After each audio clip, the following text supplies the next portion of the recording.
Tribal convention Assam tribal সংঘৰ আহ্বানত আজি মাছখোৱাস্থিত আসাম কালচাৰেল ট্ৰাষ্ট এই ভৱনত আয়োজন কৰা হৈছে। আজি এই ট্ৰাইবেল কনভেনশ্যনখন চলাই নিয়া অসম ট্ৰাইবেল সংঘৰ সন্মানীয় সভাপতি আৰু আজিৰ সভাপতি সন্মানীয় বসুমতাৰী ডাঙৰীয়া, অসম ট্ৰাইবেল সংঘৰ প্ৰধান সচিব আদিত্য খাকলাৰী ডাঙৰীয়া, ইয়াত উপস্থিত ট্ৰাইবেল সংঘৰ সকলো বিষয়ববীয়া,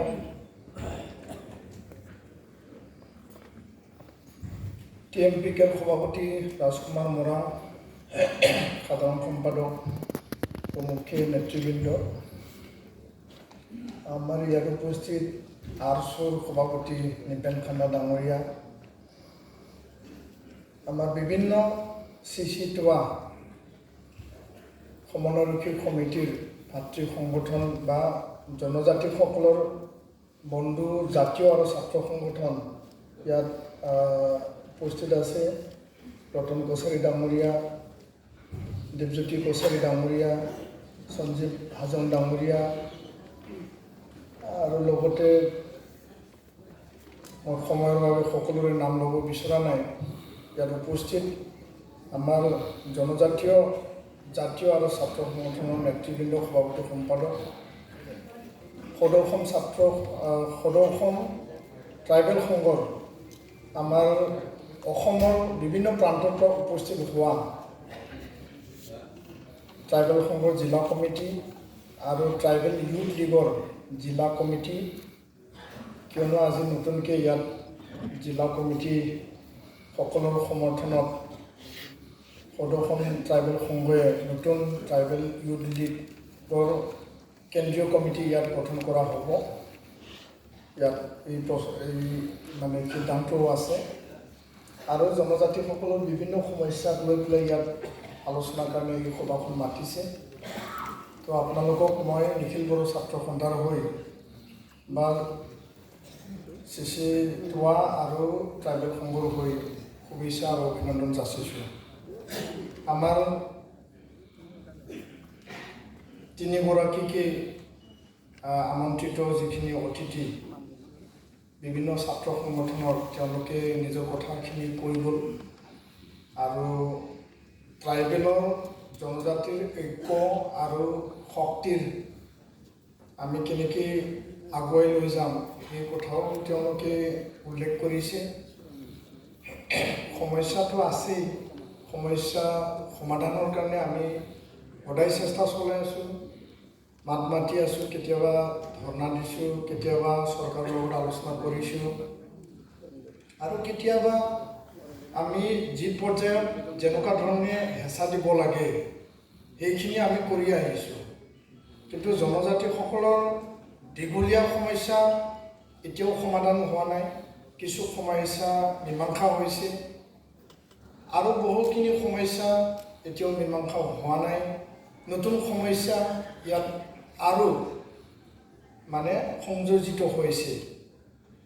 তো সকলোৱে কয়, আমি ক'লেতো আমাক বেছি কোৱা বুলি কয়, কিন্তু অসমত বসবাস কৰা 3,25,00,000 মানুহবিলাকৰ যিবিলাক সজাগ আৰু সচেতন নাগৰিক, যিবিলাকে জনজাতি নহয়, তেওঁলোকেও কয় যে অসমখন জনজাতিসকলৰ এইটো ভূমি হয় আৰু অসমৰ ভূমিপুত্ৰ, আৰু এই অসমখন পৃথিৱীৰ সৃষ্টি হোৱাৰ পিছত অসমত বুকুত যদি কোনোবাই বসবাস কৰিছিল প্ৰথমবাৰৰ কাৰণে, তেতিয়াহ'লে জনজাতিসকলে কৰিছিল। হাবি জংঘল কাটি পেলাই আৰু এই অসমখন সুৰক্ষিত অসম হিচাপে জনজাতিসকলে সুৰক্ষা প্ৰদান কৰি আহিছে, আমি যত্ন লৈ আহিছোঁ, এতিয়াও লৈ আছোঁ আৰু আগলৈকে ল'ম। কিন্তু জনজাতিসকল কেতিয়াও মাজত এই কথাটো ইয়াত প্ৰস্তাৱনাত আদিত্য সাঁফাৰী ডাঙৰীয়াই যোনটো লিখিছে, আজিৰ এই আলোচনাৰ মূল বিষয় দাঙি ধৰাৰ যোনটো বিষয় হয় যে আমাৰ ভীমৰ দেউৰী ডাঙৰীয়া, ৰূপনাথ ব্ৰহ্ম ডাঙৰীয়া আৰু বিশিষ্ট জনজাতি নেতাসকলে সেই সময়ত ট্ৰাইবেল লীগৰ পৰা ধৰি পেলাই ট্ৰাইবেল সংঘ জন্ম হোৱালৈকে আৰু বৰ্তমানলৈকে জনজাতিসকলৰ পৰা ৰাজনৈতিক অধিকাৰক লৈ বা ৰাজনৈতিকভাৱে চৰকাৰৰ বিভিন্ন সময়ত আছে, কিন্তু জনজাতি স্বাৰ্থত যোৱাটো দীঘলীয়া সময়ত স্বাধীনতাৰ পিছত চৰকাৰবিলাকে কাম কৰি অহা নাই আৰু তাৰ কাৰণে আমি সংগ্ৰাম চলাব লগা হৈছে। তো বিষয়টো হ'ল যে আজি যি কথাবিলাকক লৈ আমি আলোচনা বিলোচনা কৰি আছোঁ, সেই কথাবিলাকৰ ওপৰত মই নাজানো যে তেনেকুৱা যদি আছে না নাই। মই ট্ৰাইবেল সংঘক আহ্বান জনাম আৰু আজি কেন্দ্ৰীয় কমিটি ট্ৰাইবেল ইউথ লীগ গঠন কৰা হ'ব।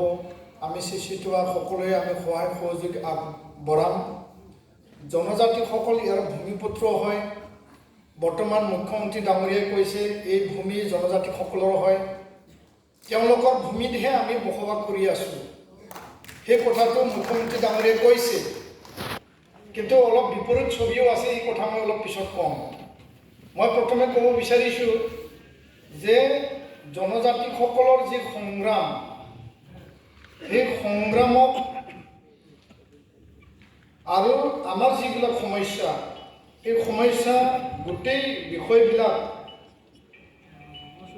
আমাৰ ট্ৰাইবেল হিচাপে বিভিন্ন জাতি জনগোষ্ঠী থাকিব পাৰে, কিন্তু ট্ৰাইবেলৰ যিখিনি দীঘলীয়া সময়ৰ যিখিনি সংগ্ৰাম আৰু আমি কি কি পৰিৱেশৰ লগত যুঁজ দি পেলাই আমি পাৰ হৈ আহিলোঁ বা আমি অতিক্ৰম কৰি আহিলোঁ, সেই গোটেই বিষয়টো সন্নিৱিষ্ট কৰি পেলাই ট্ৰাইবেল লীগৰ পৰা জন্ম আৰু তাৰ আগৰ পৰিৱেশ, মানে ব্ৰিটিছ পিৰিয়ডৰ জনজাতিসকলৰ আৰু তাৰ আগত যদি আমি ইতিহাস ঢুকি পোৱা যদি দিনলৈকে যাওঁ, ইতিহাস ঢুকি নোপোৱা দিনলৈকে যদি আমি যাব পাৰোঁ, সেই গোটেই বিষয়টো লৈ পেলাই হিষ্ট্ৰী অফ ট্ৰাইবেল মুভমেণ্ট এটা কিতাপ আমি ৰচনা কৰিব লাগে।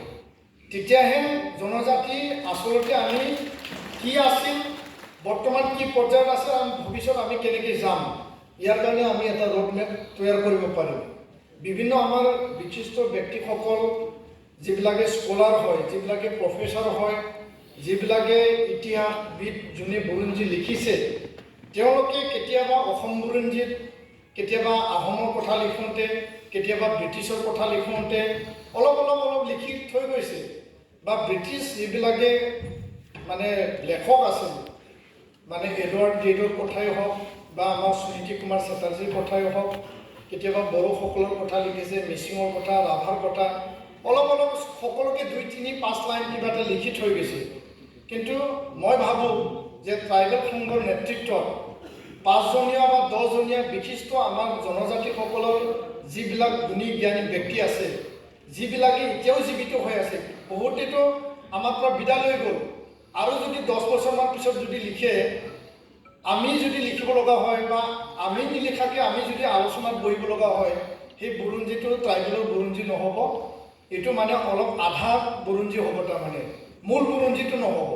তো ইয়াৰ কাৰণে বহুতেই যিহেতু এই সংগ্ৰামৰ লগত জড়িত হৈ থকা মানুহবিলাক মৰি গ'ল বা তেওঁলোকে স্বৰ্গবাসী হ'ল, বৰ্তমান যিমানখিনি জীয়াই আছে তেওঁলোকক লৈ পেলাই এই বুৰঞ্জী লিখা কাম কৰিব লাগে, আৰু বুৰঞ্জীহে আমাক আচল সত্য আৰু ইয়াৰ বৰ্তমান আৰু ভৱিষ্যতটো নিৰ্ধাৰণ কৰি পেলাই আগবঢ়াই লৈ যাব। তো ইয়াৰ কাৰণে মই আজিৰ এই কনভেনশ্যনৰ যোগেদি ট্ৰাইবেল সংঘক মই আহ্বান জনাইছোঁ, যাতে এইটো এটা প্ৰস্তাৱ হিচাপে লয়। এইটো আজি লিখিব না অহাকালি লিখিব, সেই বিষয়টো পিছলৈ আমি আলোচনা কৰিম, কিন্তু আৰম্ভ এটা হ'ব লাগে, তেতিয়াহে এটা ইয়াৰ গোটেই বিষয়ে গুৰিটো আমি অসমৰ বা বিশ্বৰ প্ৰেক্ষাপটত আমি দাঙি ধৰিব পাৰিম। দ্বিতীয় কথা মই ক'ব বিচাৰিছোঁ যে ভূমিৰ কথা ইয়াত জনজাতি মানে ভূমি, ট্ৰাইবেল মানে লেণ্ড, ট্ৰাইবেলৰ মাটি, আৰু মাটি অবিহনে বা মাটি বাদে আমি জনজাতিসকল কেতিয়াও জীয়াই থাকিব নোৱাৰে। ইয়াত আদিত্য খাখাৰী ডাঙৰীয়াই ৰাজীৱ বৰা যি PIL দিছিল আৰু গুৱাহাটী হাইকোৰ্টে যোনটো ৰায়দান দিছে যে অবৈধ বেদখলকাৰী আৰু ট্ৰাইবেল বেলেঞ্চ ব্লকত যি মানে তাত মানে যিবিলাক মানে চিষ্টেমক চৰকাৰীভাৱে আৰু বেচৰকাৰীভাৱে তাত মানে বিভিন্ন প্ৰক্ৰিয়াৰে এইটো ট্ৰান্সফাৰ কৰা হৈছে, এলটমেণ্ট দিয়া হৈছে, ছেটেলমেণ্ট দিয়া হৈছে, এই বিষয়বস্তুবিলাক তাত লিখা আছে। তো মই এই কথাকে স্পষ্ট কৰিব বিচাৰিছোঁ যে জনজাতিসকলৰ যিখিনি ভূমি আছে অসমত, বেলেঞ্চ ব্লক মাটিটো বৰ্তমানো সুৰক্ষিত নহয় আৰু বহুখিনি মাটি বেদখলত অধীনত গুচি গ'ল।